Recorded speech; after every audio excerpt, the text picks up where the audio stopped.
13세기에 칭기스칸 여러분 다 아시죠? 보르지긴 테무친이라는 본명을 갖고 있습니다. 영토가 어마어마하죠. 알렉산더 땅은 유럽 지역만 다 정복을 했는데 로마도 굉장히 많이 정복을 했지만 그것과는 비교도 되지 않은 압도적인 사이즈의 세계 정복을 그는 이루어냈습니다. 수도가 두 개가 있었어요.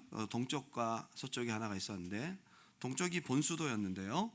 그곳이 세계의 중심이라고 그들은 믿었습니다. 그리고 수도를 감싸고 있는 한 벽면이 1km 정도 된대요. 벽의 두께가 그렇게 돼요. 엄청난 거죠. 여러분 그거 아세요? 샤브샤브 음식이 어쩌면 몽고에서 왔을 거다라는 가능성을 두고 있습니다. 왜냐하면 그들의 음식 기법은 소를 잡아서 고기를 다 뜯어서 말리고 그걸 빻아서 저장하는 방식으로 전투식량을 준비를 한다고요. 그래서 샤브샤브가 원래는 전투식량이었어요. 그렇게 큰 소 한 마리를 잡아도 큰 이 소 위에 말린 소 위에 안에 주머니 안에 소 한 마리가 다 들어간다는 거예요. 그래서 가다가 배가 고프면 요만큼 한 숟갈만 그 말린 이 소고기 가루를 풀어다가 먹으면 칼로리가 충분히 채워지는 것이죠. 소 위를 한 5개, 6개 주머니를 만들어서 그 사람들이 매달고 가면 소 한 5마리를 끌고 가는 것과 똑같은 겁니다. 물론 먹는 것이 좀 지겹고 느끼했겠지만은 그것이 그들에게는 굉장히 중요한 전략이었고 전투식량이었죠. 보급 라인이 필요가 없어요. 중간에 왔다 갔다 할 필요가 없습니다. 전진 속도가 엄청나게 빠릅니다. 마장마술은 어릴 때부터 배웠고요. 말 타면서 활 쏘는 이 정확도가 엄청납니다. 그리고 눈도 좋아요. 50km까지 볼 수 있습니다. 망원경이 필요 없어요. 그리고 마장마술이 탁월하게 달리면서 창, 그리고 활, 칼, 이 모든 것들을 다 사용할 줄 알면서 그 어디에서도 보지 못했던 엄청난 기마부대가 육성되었었던 것이죠. 유럽을 휩쓸었습니다. 한 일주일 정도면 쳐들어오겠다 싶었는데 이들은 쉬지 않고 달려서 바로 그 다음날 저녁에 쳐들어옵니다. 준비할 시간이 없어요. 40kg 정도의 완전 무장, 이 쇠로 된 갑옷을 입은 헝가리 부대나 이런 유럽의 부대들이 이 사람들 당해낼 수가 없는 거예요. 민첩하고 빠르고 정확한 그들의 창, 칼, 활, 이 마장마술을 당해낼 수가 없는 겁니다. 북유럽까지 진출했고요. 헝가리, 폴란드까지 완전히 초토화를 시켰습니다. 이 원나라 정복시대 때 카자흐스탄과 러시아를 지나가면서 원래 카자흐스탄, 키르기즈 이 사람들이 전부 백인들이었거든요. 제가 선교를 가보니까 한 집안에 사람들이 나오는데 반은 동양인이고 반은 중간쯤 되고 반은 또 서양인이고 이게 그냥 너무 혼혈이 오랜 전통이 되어서 믹스가 되어 있어요. 그게 다 몽고 때 원나라 정복 때 있었던 시작점이랍니다. 몽골 사람들 중에 많은 이들이 크리스찬이었을 가능성을 둡니다. 서양 정복 과정에서 기독교를 접했을 가능성을 역사학자들은 두고 있고요. 징기스칸의 오른팔 역할을 감당했던 참모들이 크리스찬인 경우가 있었답니다. 그리고 그 아내 중 한 사람이 또 크리스찬이었다. 놀라운 일이죠. 그리고 이제 징기스칸의 손자 쿠빌라이 칸이 이제 나라를 받게 되면서 더 많은 영토로 확장을 시킵니다. 오히려 할아버지보다 더 경영을 잘합니다. 정복자 기질은 좀 떨어졌지만 경영 능력이 탁월했어요. 그런데 이 손자 쿠빌라이 칸에게 고민이 있었어요. 자기네가 중국을 점령하고 세계를 점령했지만 이들을 다스릴 적절한 수준 높은 문화가 없었다는 거예요. 그들은 알고 있었습니다. 문화의 힘이 실로 대단하다는 것을. 로마가 세계를 제패했지만 헬라 제국의 문화는 제패하지 못했거든요. 로마가 무력으로 땅은 정복했지만 그들의 언어, 코인의 헬라어는 정복하지 못했거든요. 그래서 그들은 이 역사를 기반으로 하여 우리도 무언가 이 사람들의 마음까지 정복할 수 있는 문화를 만들어야 되겠다 해서 그 독특한 문명을 가지고 시작하려고 했던 것이 기독교였던 거예요. 그때 마침 동방견물록을 기록한 이탈리아의 모험가 마르코 폴로가 쿠빌라이 칸을 아련합니다. 이 마르코 폴로는 역사 속에서 얘기를 하다 보면요, 굉장히 매력적인 사람이었던 것 같아요. 친화력도 좋고요, 언어도 빨리 습득하고 쿠빌라이 칸과 좋은 관계를 유지합니다. 그리고 그가 배웠던 많은 지식들 또 조언들을 또 함께 나누면서 좋은 친구가 되었습니다. 그때 쿠빌라이 칸이 마르코 폴로에게 얘기를 듣고 100명의 기독교 교사를 우리나라에 보내달라. 나도 우리 왕궁에 있는 리더십들이 전부 그 문화와 종교를 배우겠다. 그리고 칸이 약속합니다. 100명의 교사를 우리에게 보내주면 그대들의 기독교 문명을 우리가 모두가 교육받고 그러면 나는 제일 먼저 세례를 받을 것이다. 쿠빌라이 칸이 약속했어요. 내가 세례를 받게 될 때 나의 모든 신하들과 귀족들도 세례를 받게 될 것이며 그 다음에는 그들에게 속해 있는 모든 자들이 세례를 다 받게 될 것이다. 그러면 당신들 지방에 있는 그리스도인들보다 훨씬 더 많은 사람들이 그리스도인이 될 것이다 라고 약속했어요. 얼마나 좋은 일입니까? 너무 기쁜 마음에 마르코 폴로가 로마 교황 그레고리우스 10세에게 친서를 전달합니다. 그런데 이 사람이 그걸 받고 아무렇지도 않게 대응해 버렸어요. 이 중요한 친서를 겨우 2명의 수도사들을 그들에게 보내는 것으로 대응하고 심지어 그 친서도 그냥 던져버렸습니다. 그리고 잊어버렸습니다. 기회를 놓친 거죠.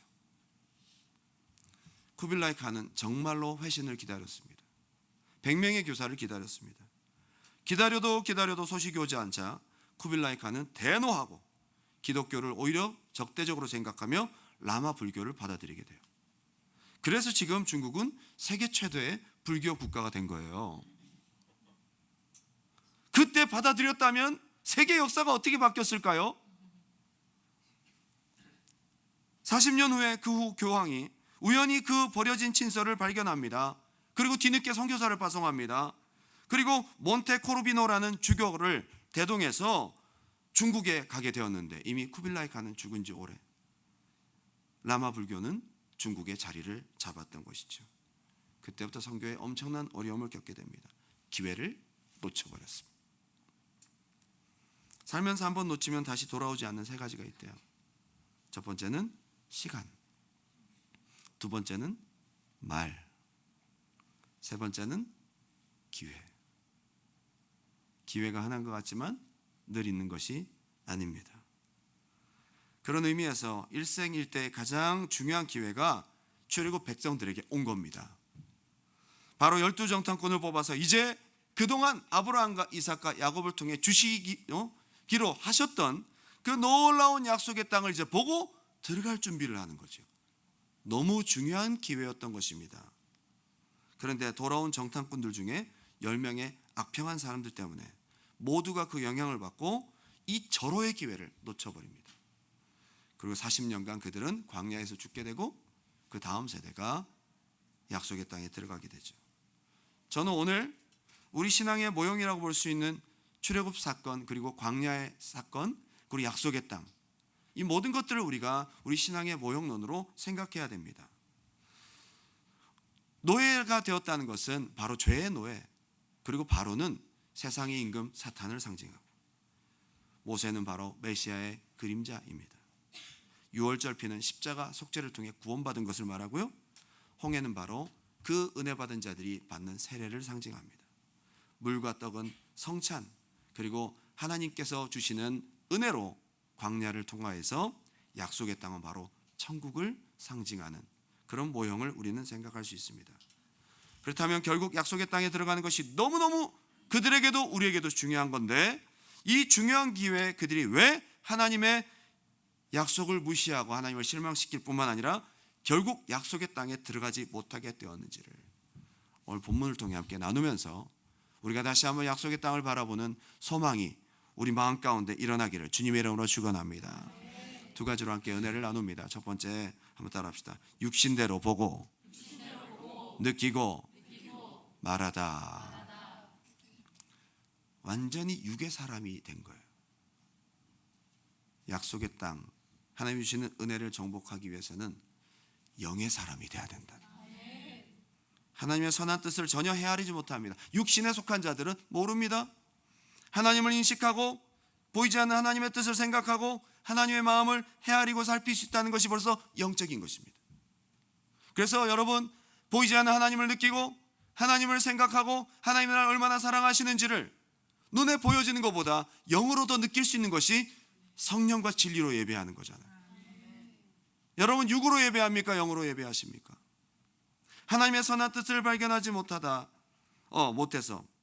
그 하나님의 존재 자체를 잊어버리게 됩니다. 그러니 눈에 보이는 대로 육신에 느껴지는 오감대로 그들은 선택하고 말하고 느끼는 것입니다. 민수기에서 가장 중요한 훈련은 민수기 2장에 등장합니다. 가운데 성막이 딱 자리 잡고요. 그리고 성막을 가까이에서 레위인 제사장들이 감싸합니다. 동서남북으로 3개 지파씩 12개 지파가 성막을 바라보고 회막을 치는, 그들의 장막을 치는, 그리고 어딜 가서 장막을 치든지 그들의 문은 항상 성막을 향해 있어야 합니다. 무슨 훈련일까요? 항상 문을 나오고 들어가면서 성막을 바라보는 훈련을 하는 것입니다. 광야를 바라보는 것이 아닙니다. 광야 백성들이 바라보는 가장 중요한 훈련은 하나님의 임재를 바라보는 것입니다. 하나님께서 그들에게 친절하게도 밤에는 불기둥, 낮에는 구름기둥으로 보여주셨습니다. 하나님이 느껴지지 않고 보여지지 않을까 봐 보여주신 것입니다. 항상 문 열고 들어가고 나오면서 하나님의 임재를 눈으로 보고 인식하고 하나님을 생각하는 영의 사람으로 살라고 하시는 훈련인 것이죠. 그리고 6장에는 하나님의 얼굴을 비추는 축복을 날마다 하십니다. 하나님의 축복과 하나님의 얼굴이 비춰지는 것이 그들에게 너무 중요한 사건입니다. 9장에는 절기를 지키라, 유월절을 지키라, 너를 구원한 하나님의 은혜를 잊지 말라. 10장에는 2개의 은나팔을 쳐서 만들라고 하시면서 은나팔 소리를 통해 하나님이 뭘 원하시는지 듣고 움직이게 만드십니다. 하나님이 우리와 함께 계시고 믿음의 눈으로 하나님을 항상 바라보게 만드는 것이 천국 가는 백성들의 가장 중요한 훈련입니다.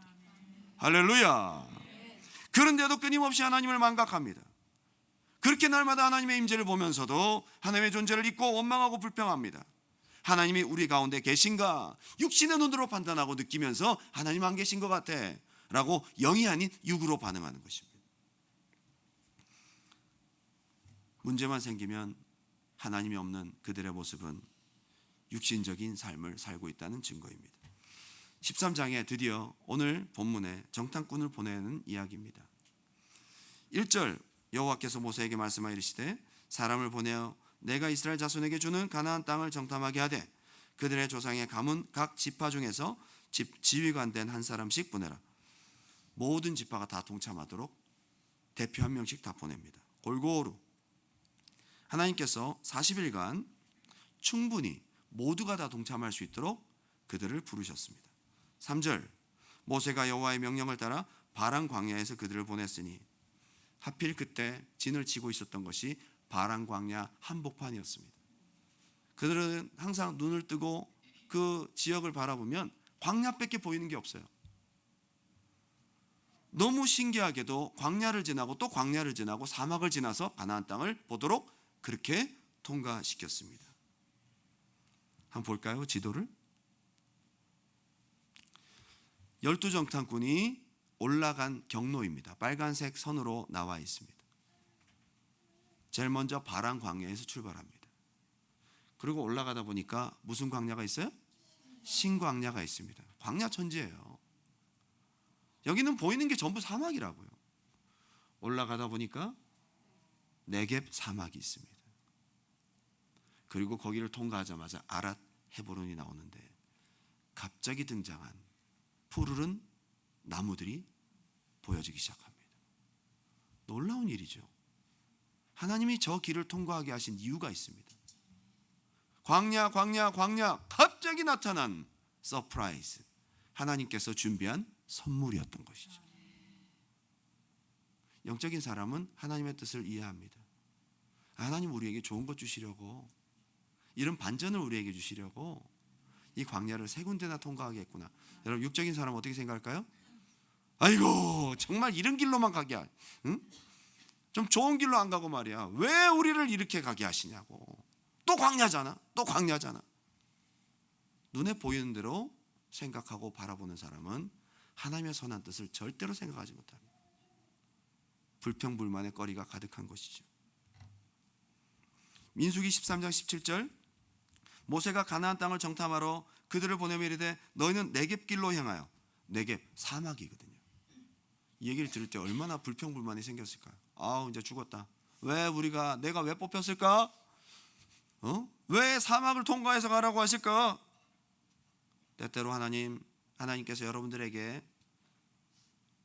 기도의 제목을 주시고 바란 광야, 신광야, 엎친 데 덮친 격으로 네게브 사막을 또 주실 때가 있습니다.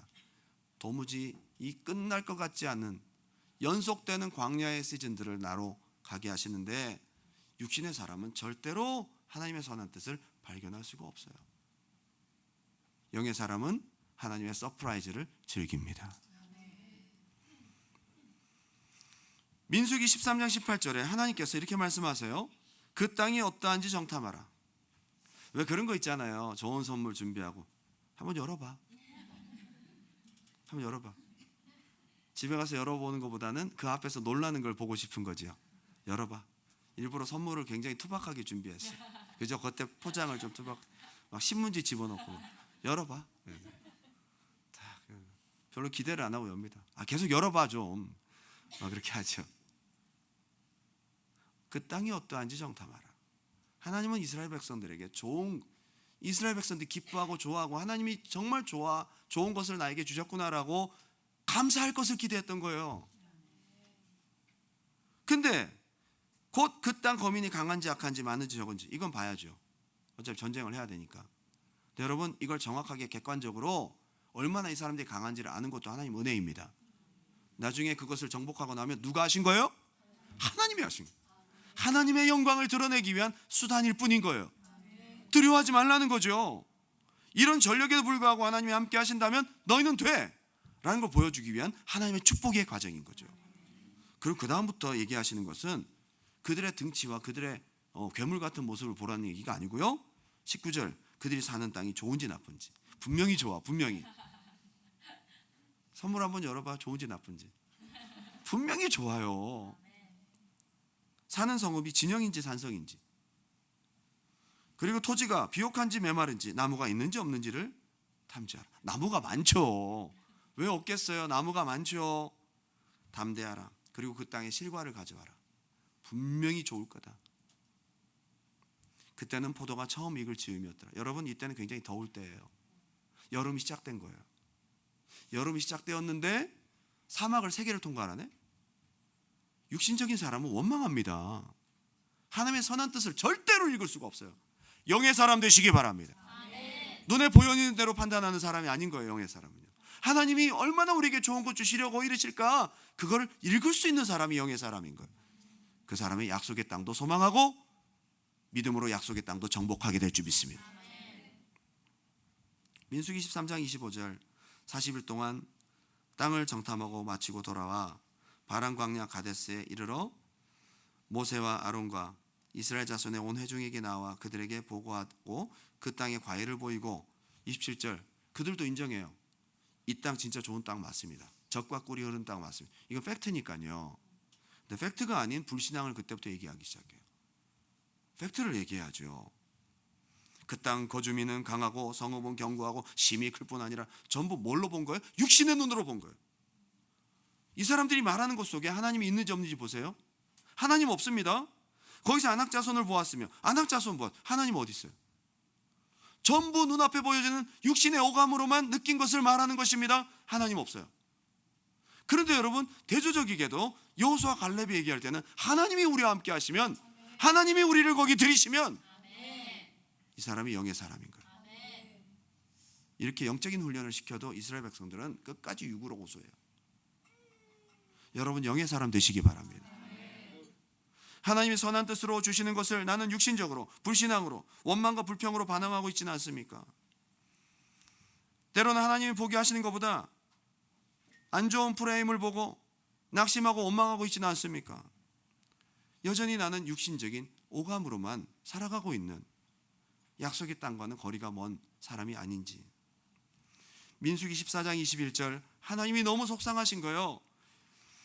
그러나 진실로 내가 살아있는 것과 여호와의 영광이 온 세계에 충만한 것을 두고 맹세하노니 너희 못 들어갈 거다. 그리고 26절 27절 나를 원망하는 이 악한 회중에게 내가 어느 때까지 참으랴. 하나님의 선물을 보여주려고 딱 해서 놀랐지 했는데 싫어요. 이게 뭐야? 여러분, 하나님께서는 430년 동안 그 척박한 땅을 아브라함 세대 이후부터 관리하시고 꾸미신 거예요. 여러분, 아브라함 때만 하더라도 그 땅이 좋지 않았어요. 롯이 자기 삼촌, 그죠? 아브라함과 얘기를 하다가 야, 네가 갈 땅을 선택해라. 그러니까 뭐 뒤도 볼 것도 없이 여기 싫은 거야. 그래서 소돔 땅을 선택한 거예요. 염치불구하고 그 땅이 그때는 좋은 게 아니었어요. 아브라함에게 눈을 들어 봐라. 이 땅을 네게 주리라. 얼마나 실망했을까요? 별로 좋지도 않은 땅을 그렇게 약속하시고는 430년 동안 하나님께서 정원 관리를 하신 거예요. 430년 뒤에 왔을 때는 놀라운 땅이 되어 있습니다.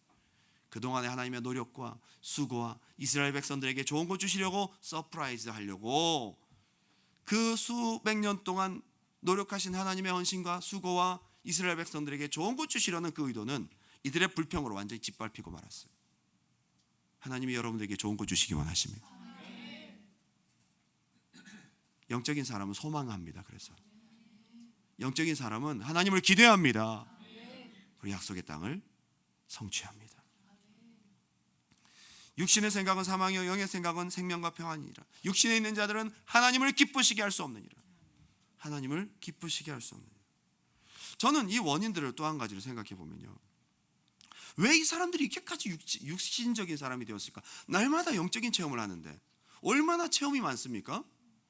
민수기 11장의 내용과 완전히 상관이 없는 것이 아니라는 것을 느끼게 됩니다. 민수기 11장 4절입니다. 그들 중에 섞여 사는 다른 인종들이 탐욕을 품음에 이스라엘 자손도 다시 울며 이르되 누가 우리에게 고기를 주어 먹게 하랴. 이 탐욕이라는 것은 욕심, 육체의 욕심을 말하는 거예요. 전형적인 육체의 욕심을 말합니다. 육신이 원하는 거 먹고 싶다는 거예요. 그동안 하나님께서 주신 많은 음식들이 있었어요. 만나를 넉넉히 주셨습니다. 하늘의 것을, 하늘의 양식을 거부하기 시작합니다. 그리고 육신의 것을 섞어 먹기 시작합니다. 뭘 먹느냐가 참 중요한 거잖아요. 여러분들이 산성 음식을 먹으면 산성 체질로, 알칼리성을 먹으면 알칼리 체질로, 채소를 먹으면 채소 체질로, 기름을 많이 드시면 기름 체질로. 먹는 것은 정직해요. 하늘로서 내려온 살아있는 하나님의 양식을 먹으니까 영적인 사람이 되고, 그것을 계속 먹었더라면 어쩌면 12정탐꾼의 판단도 틀렸을 겁니다. 12정탐꾼들이 다 하나님이 우리와 함께 하시면 돼, 안악자손보다도 하나님을 볼 수 있는 영안이 열려 있었을 거예요. 근데 육신의 것을 먹으니까 영안은 닫히고 육신의 눈만 열리는 거예요. 육신의 것. 15절 16절 우리가 애굽에 있을 때는 값없이 생선과 오이와 자매와 세상 음식들을 그리워합니다. 육신의 것입니다. 근데 17절에 만나에 대한 힌트를 주는데, 만나는 가시와 같고 씨드 모양이라는 거예요. 모양은 진주와 같은 것이라 하나님 말씀을 상징합니다. 꿀 섞은 과자 같았더라. 하나님 말씀을 상징합니다.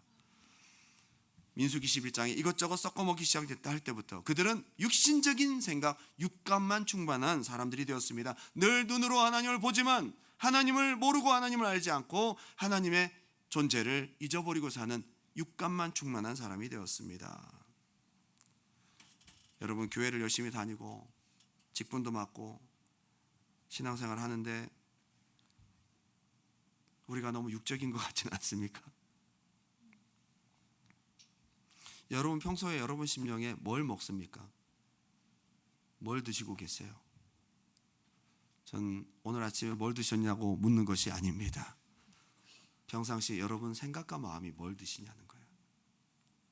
여러분이 마음이 뺏겨서 많은 시간을 투자하고 있는 그것이 혹시 메추라기가 아닙니까? 그것이 혹시 애굽의 육신을 채우는 음식이 아닙니까? 말씀 드시기 바랍니다. 말씀. 만나는 하나님 왜 주셨냐면요, 영적인 눈이 열려서 약속의 땅에 들어가는 것을 소망하고 계속 믿음으로 가라고 만나를 주신 거예요. 하나님과 생각이 같아져야죠. 하늘의 것을 먹어야 하늘의 생각을 하지. 하늘의 것을 먹어야 영적인 사람이 되지. 영의 양식이 육신에게 밀리는 겁니다.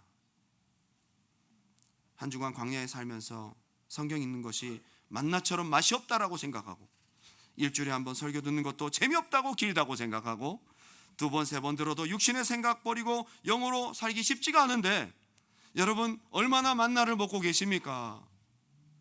한 주간 동안 여러분들이 먹는 것은 만나입니까? 메추라기입니까? 하늘 양식을 먹은 자들이 하늘나라를 소망하고 영의 눈으로 하나님 나와 함께 하시는 것을 믿는 사람들입니다. 두 번째는 왜 못 들어갔냐? 한번 들어갈까요? 체험이 믿음이 되지 못했다. 이스라엘 백성도 체험 되게 많이 했어요. 체험을 못한 것이 아니에요. 체험을 했는데 체험이 믿음이 되지 않았어. 그때뿐인 거예요. 여러분 기도해서 응답받고 여러분들이 많은 체험들을 해도 그 체험이 내게 쌓이고 믿음화되어야 발전이 있는 신앙입니다.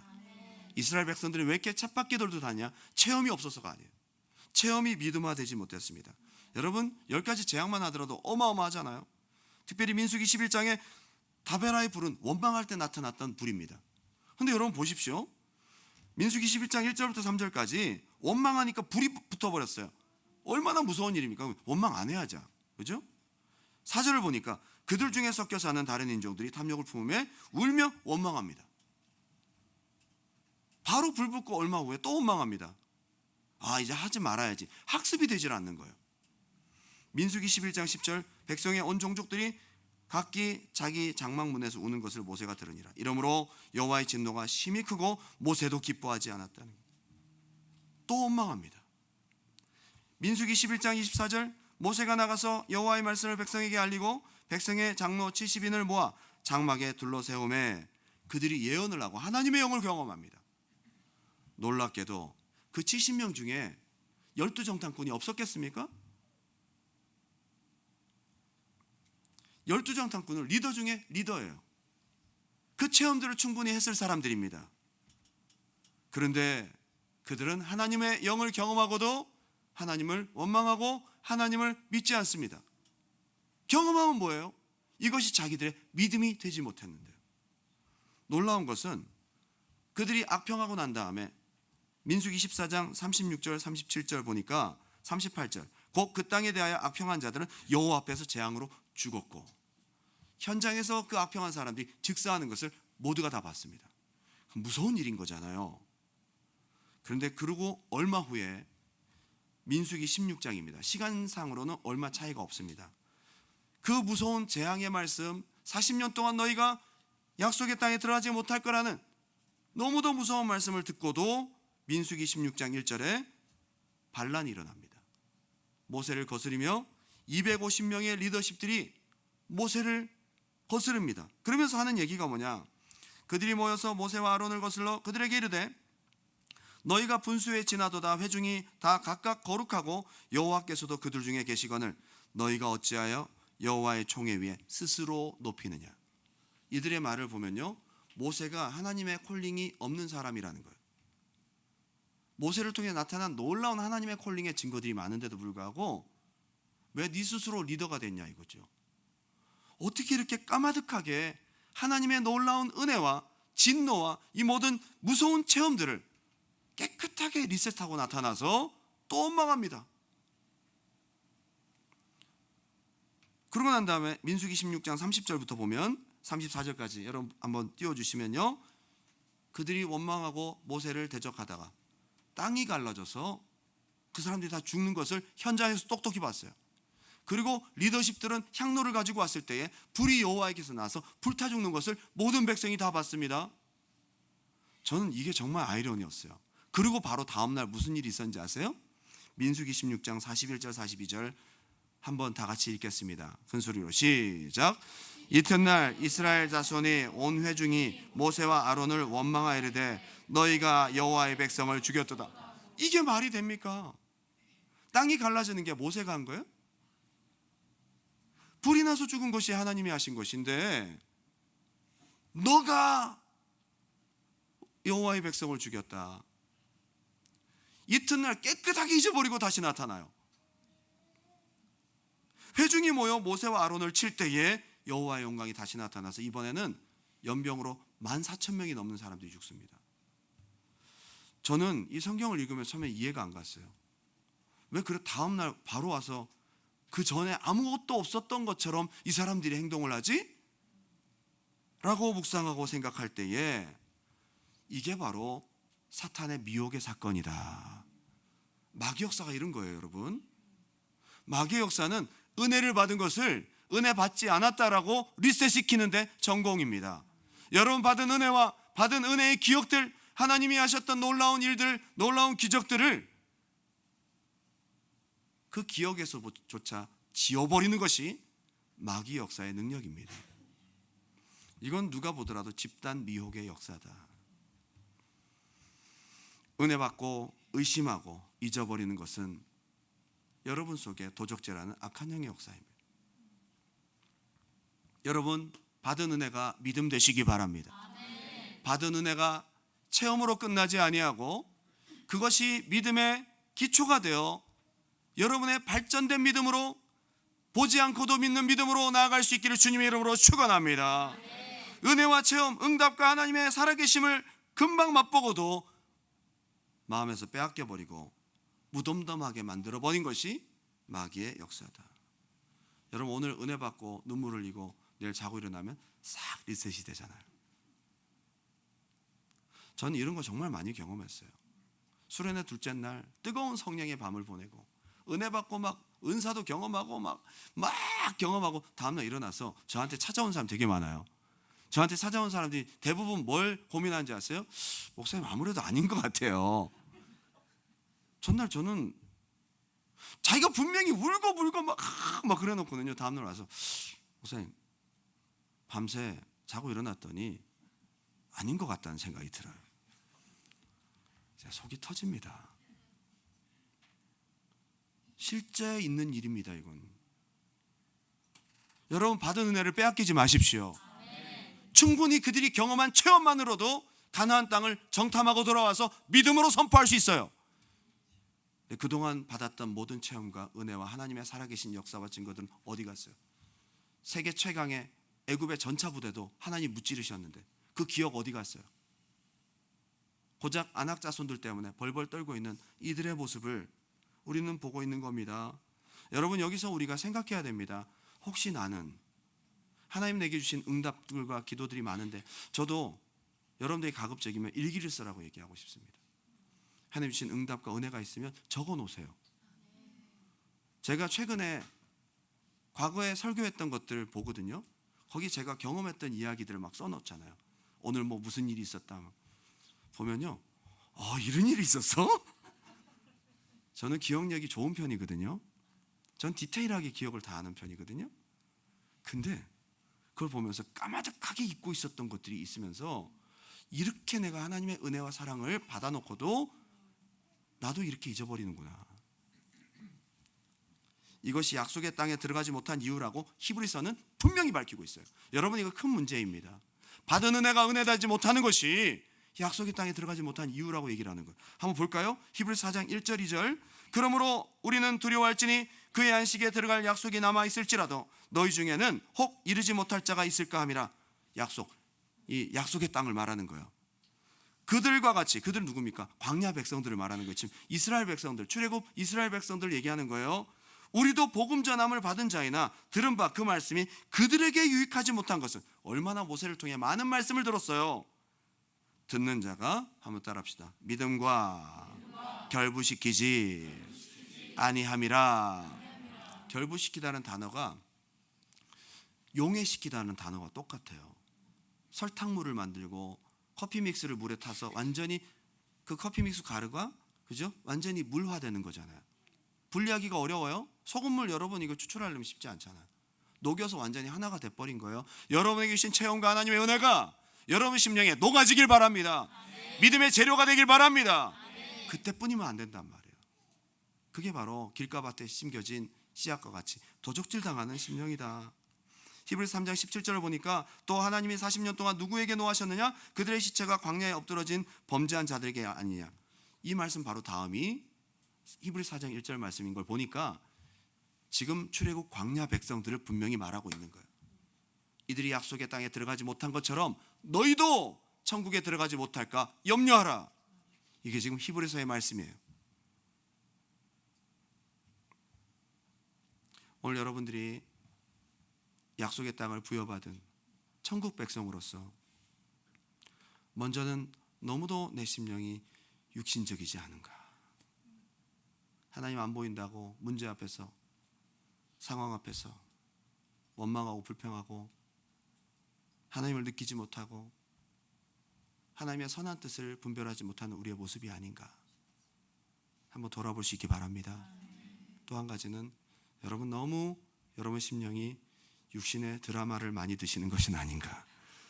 육신의 것을 많이 드시는, 너무 돈, 너무 다른 어떤 눈에 보여지는 것을 많이 먹고 있는 것은 아닌가. 여러분 요즘에 뭐에 꽂혀 계세요? 하나님 말씀 먹기 바랍니다. 하나님 말씀 먹어야 합니다. 하나님 말씀 많이 먹어야 합니다. 그래서 하나님 말씀이 우리 심령 가득히 차서 눈에 보이는 대로 살아가는 사람들이 아니라 보이지 않는 하나님을 바라보고 하나님 임재 가운데 하나님과 동행하고 하나님께 눈과 귀를 열고 광야를 통과해서 약속의 땅에 들어가는 자가 하나님의 백성인 줄 믿습니다. 영감. 그리고 또 한 가지는 여러분의 주신 많은 응답과 체험과 하나님의 증거들이 여러분 믿음화되어서 성장하고 변화되고 하나님의 영광을 나타내는 장성한 자의 믿음의 분량으로 나아가기를 주님의 이름으로 축원합니다.